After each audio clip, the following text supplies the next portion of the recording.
With his presidency caught up in an impeachment investigation over a phone call with the Ukrainian leader, U.S. President Donald Trump on Thursday called on China to get involved. What happened in China is just about as bad as what happened with Ukraine.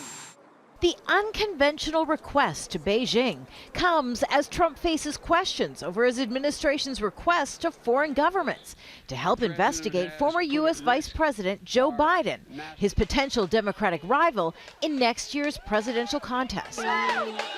Trump wants Chinese authorities and other countries to investigate Biden's son Hunter and his business dealings overseas.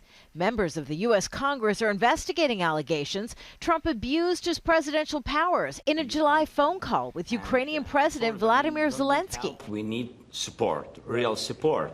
In it, Trump calls for an investigation into the Bidens, which is now the foundation of an impeachment inquiry led by Democratic lawmakers.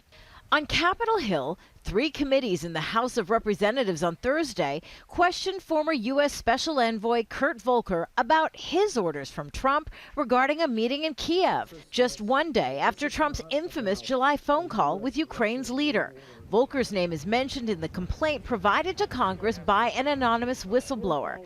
House Speaker Nancy Pelosi says the impeachment inquiry is investigating whether Trump implied he would withhold military aid to Ukraine unless an investigation was launched against Biden. There is a quid pro quo if you're only a couple days apart and granting or withholding and then asking for a favor to create dirt on your political opponent. But Trump maintains there was nothing nefarious about his phone call with the Ukrainian president. The whistleblower never saw the conversation.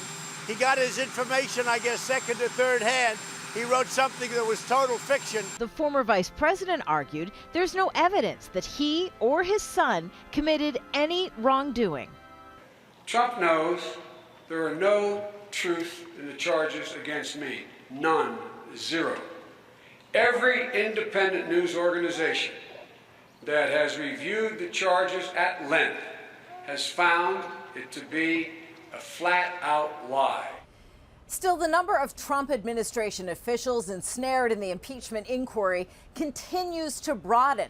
Vice President Mike Pence is now in the spotlight after reports that President Trump tried to involve Pence in efforts to pressure the Ukrainian leader.